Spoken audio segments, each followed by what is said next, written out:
స్తోత్రం యేసప్ప இந்த கொடுத்த தேவ வசனம் யோவேல் 2:21.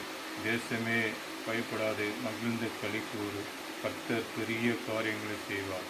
இந்த வசனத்தை நாம் கற்றுக்கொண்டு அதன் மூலம் எழுப்போம். தேசங்களில் எழுப்பும் எல்லா யுத்தங்களை ஓய பண்ண வேண்டும், சண்டைகளை ஓய பண்ண வேண்டும், பஞ்சங்களை ஓய பண்ண வேண்டும், பசிகளை ஓய பண்ண வேண்டும்.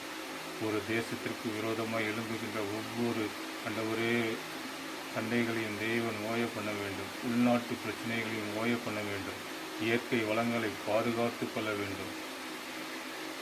ராஜாக்களை தேவன் ஆண்டவரே பாதுகாத்து கொள்ள வேண்டும். தேசத்தை ஆளுகின்ற ஒவ்வொரு ராஜாக்களையும் தேவ கரத்தில் ஒப்பு கொடுத்து தேவன் ஆண்டவர் ராஜாக்களுக்கு நல்ல ஞானங்களையும் அறிவும் தெளிந்த சிந்தனைகளை தந்து தைரியத்தை தந்து தேசத்தை நடத்த வேண்டும்.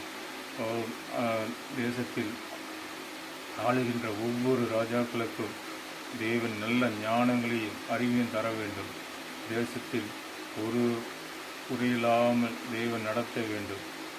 ஒரு பெரிய நாடுகள் சிறிய நாடுகளை ஆக்கிரமிப்பு செய்து அவர்கள் மூலமான ஒரு ஆயுதங்களை உற்பத்தி செய்து ஆயுதங்களை பரிசோதிக்கவும் ஆயுதங்களை விற்பதற்கு சின்ன சின்ன நாடுகளை தெரிந்து கொண்டு அந்த நாடுகளுக்கு கொடுத்து யுத்தங்களை நடப்பிக்கின்ற ஒவ்வொரு ஆண்டவரே யுத்த தேசமே பயப்படாதே, மகிழ்ந்து களி கூறு, என் தேசமே பயப்படாதே, மகிழ்ந்து களி கூறு, சேனையின் கர்த்தர் உன்னடுவில் பெரிய காரியம் செய்திடுவார். என் சேனையின் கர்த்தர் உன்னடுவில் பெரிய காரியம் செய்திடுவார். தேசமே பயப்படாதே, மகிழ்ந்து களி கூறு,